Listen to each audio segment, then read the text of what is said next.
देखिए भाजपा ने पन्ना प्रमुख और ना जाने कौन कौन से प्रमुख बनाए हुए हैं। तो यही है कि कांग्रेस इतनी बड़ी जमात है, कांग्रेस के पास NSUI, युवा कांग्रेस, सेवा दल, कितने दल थे और आज दल नज़र ही नहीं आ रहे हैं। तो यही कारण था, इसलिए हमारी जो डिमांड है वो यही है कि गुलाम नबी आज़ाद साहब को फ्री हैंड CM फेस घोषित किया जाए। गौरव भाई, जिस तरह से आपने कहा कि 90% जो कांग्रेसी लोग हैं उन्होंने अपनी अपनी पोजीशन से जो है इस्तीफ़ा दे दिया है, तो क्या उन 90% लोगों में रमन भल्ला भी मौजूद हैं? देखिए उसमें कौन कौन है कौन कौन नहीं है, ये एक पार्टी का इंटरनल मसला है। अब हमारी सबसे पहले यही डिमांड है कि इसको जांच की जाए कि हमने पार्टी का प्रोटोकॉल नहीं तोड़ा। हम पार्टी के प्रोटोकॉल में आज भी हैं। जब राहुल गांधी जी जम्मू कश्मीर के दौरे में आए और ख़ुसूसन तौर पे जम्मू के दौरे पे आए, हमने उनका एयरपोर्ट पे स्वागत भी किया, हम कटरा भी गए। और जब उन्होंने गांधीनगर के अंदर एक जनसमूह को संबोधित किया गुलाम नबी आज़ाद साहब के साथ, हम आप देख रहे हैं न्यूज़ 7 इंडिया और मैं हूं अरफाज अहमद डैंग। अभी हमारे साथ मौजूद हैं कांग्रेस से गौरव चोपड़ा जी, कॉरपोरेटर भी हैं और अपने जो पोजीशंस थी कांग्रेस में उनसे इन्होंने भी इस्तीफ़ा दिया है, उनमें से ही एक ये भी हैं। गौरव सर, क्या कारण रहे, क्यों आपको जो है अपनी पोजीशन से इस्तीफ़ा देना पड़ा? जय श्री राम। देखिए बड़ी एक लंबे अरसे से ये एक मैं समझूंगा कि हमारा पार्टी का इंटरनल मैटर है, इसके ऊपर मैं ये पब्लिक डोमेन में नहीं लाना चाहता।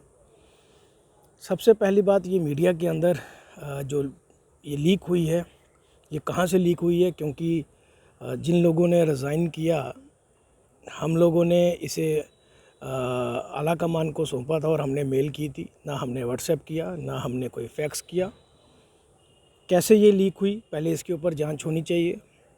जो डिसिप्लिन कमेटी है वो उसके ऊपर जांच करेगी कि कैसे ये। और उन दिनों में जब गुलाम नबी आज़ाद साहब का जम्मू कश्मीर का दौरा था, जब बनिहाल में वो रैली को संबोधित कर रहे थे, जब ठाठरी में वो लोगों को संबोधित कर रहे थे और कठुआ में कल उन्होंने लोगों को संबोधित किया, तो उस समय इस चीज़ को उजागर करना और मीडिया के आगे देना, मैं नहीं समझूंगा कि ये बड़ी समझदारी का काम है। ये उन्हीं लोगों का काम है जिन लोगों के खिलाफ हमने ये रिज़ाइन किया। गौरव भाई, कितने लोग हैं कांग्रेस के जिन्होंने ये रिज़ाइन किए हैं? तकरीबन अगर मैं कहूँगा कि 90% कांग्रेस जो है उन्होंने रिज़ाइन किया है और वो नाखुश हैं, क्योंकि आप समझ सकते हैं कांग्रेस एक बड़ी मजबूत और एक सेकुलर जमात है। कांग्रेस पार्टी एक सोच है, एक विचारधारा है, उस विचारधारा से बाहर कोई नहीं जाता। हम लोग भी उस विचारधारा से बंधे हुए हैं। हम सेकुलर फेस हैं, इंसानियत के ऊपर भरोसा करते हैं। हमारे लिए हिंदू, मुस्लिम, सिख, ईसाई सब एक बराबर हैं।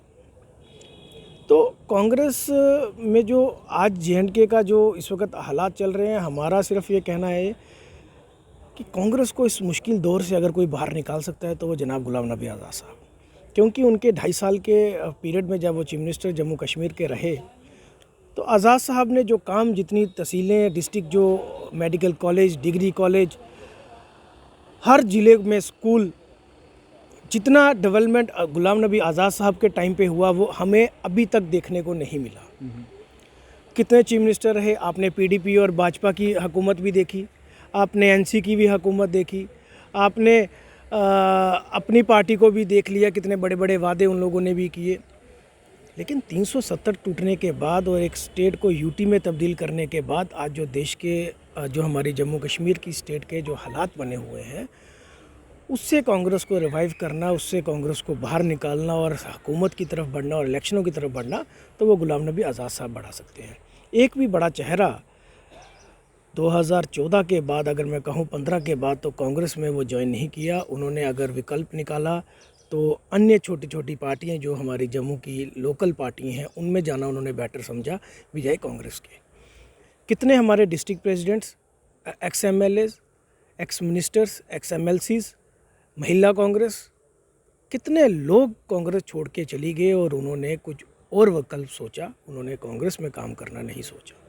आज भी वो लोग कांग्रेस में आना चाहते हैं, लेकिन उन लोगों की भी यही शर्त है कि JK-PCC की जो टीम है इसे चेंज किया जाए, एक गुलाम नबी आज़ाद साहब को फ्री हैंड CM कैंडिडेट यहाँ पे लाया जाए, ताकि कांग्रेस और पब्लिक के बीच में जो एक गैप आज भी है कुछ लोगों की बदौलत, वो गैप कम हो। क्योंकि आज़ाद साहब को लोग प्यार करते हैं, गुलाम नबी आज़ाद साहब को आपने देखा कि हिंदुस्तान के जो प्राइम मिनिस्टर हैं वो कैसे उनके लिए भावुक हुए, उन्होंने कितनी अच्छी बातें उनके लिए कही कि पावर को डाइजेस्ट करना गुलाम नबी आज़ाद साहब से सीखे, किस प्रकार उन्होंने पूरे भारतवर्ष में पूरे वर्ल्ड में अपना एक नाम बनाया। और ग्राउंड लेवल से आपको शायद मालूम नहीं होगा कि गुलाम नबी आज़ाद साहब ने जो अपना सियासी सफ़र जो शुरू किया वो ग्राउंड लेवल से शुरू किया। वो जहाज़ से नहीं आए और वहाँ उन्होंने जहाज़ में बैठकर राजनीति नहीं की, एसी कमरों में बैठकर राजनीति नहीं की। उन्होंने ग्राउंड लेवल में ward president, block presidents, booth presidents, उन लोगों को मजबूत किया। और आज भी उनकी यही मंशा थी और यही उनकी कहना था कि जब तक हमारी इंटरनल कांग्रेस की हो या किसी भी जमात की हो, बूथ लेवल की हमारी इलेक्शंस नहीं होंगी, पीसीसी प्रेसिडेंट्स की इलेक्शंस नहीं होंगी, हम मजबूत नहीं हो सकते। आज देखिए भाजपा ने पन्ना प्रमुख और ना जाने कौन कौन से प्रमुख बनाए हुए हैं। तो यही है कि कांग्रेस इतनी बड़ी जमात है, कांग्रेस के पास एनएसयूआई, युवा कांग्रेस, सेवा दल, कितने दल थे और आज दल नज़र ही नहीं आ रहे हैं।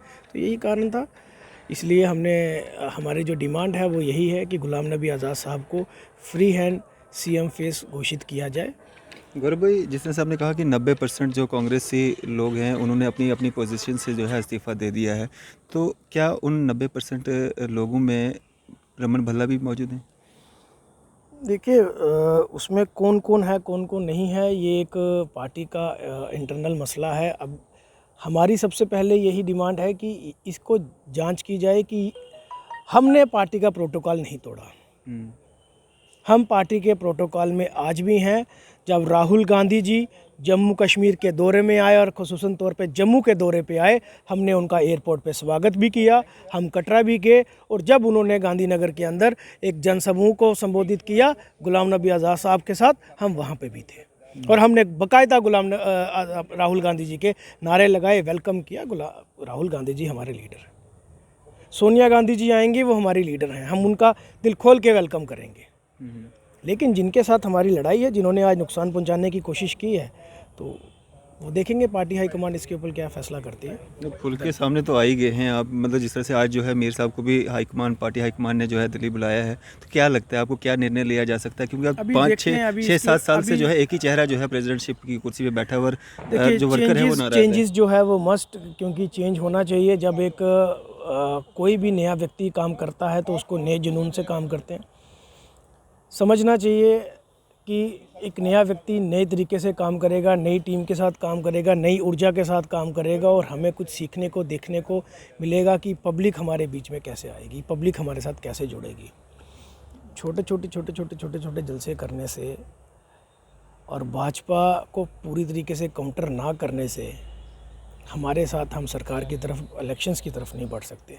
डीडीसी पंचायती इलेक्शनें हों, डीडीसी की इलेक्शनें हों, बीडीसी की हों, देखना चाहिए कि आज हम कहाँ पे खड़े हैं। कॉरपोरेशंस की इलेक्शनें हों, लोकल बॉडी के चुनाव भी हुए, तो तमाम बातें हैं। ये मुझे उम्मीद है कि इसके ऊपर आला कमान जो है वो जल्दी फैसला करेगी। अगर बदलाव नहीं होता है, जिस तरह से लोगों में एक मैसेज भी जा रहा है कि आज़ाद साहब अपनी पार्टी को भी ला सकते हैं। नहीं, ऐसा कुछ नहीं है। आज़ाद साहब कांग्रेसी हैं और कांग्रेस में ही रहेंगे। चलो शुक्रिया हमारे से बात करने के लिए। ये थे हमारे गौरव चोपड़ा जी, जो कि कांग्रेस से वाबस्ता हैं और कॉरपोरेटर भी हैं, और जो पोजीशंस इनके पास भी थी उनसे भी इन्होंने जो है इस्तीफ़ा दे दिया है। और जिस तरह से इन्होंने कहा कि 90% कांग्रेसी जो हैं उन्होंने अपनी अपनी पोजीशन से इस्तीफ़ा दे दिया है, और आवाज़ यही लग रही है, हर जगह से आवाज़ यही आ रही है कि मीर को हटाना है, कांग्रेस को बचाना है, कांग्रेस को बचाना है, आज़ाद को लाना है। इसी तरह की मज़ीद अपडेट्स के लिए आप देखते रहिए न्यूज़ सर इंडिया। मैं फैज़ अहमद डैंग, कैमरामैन शाहनवाज के साथ।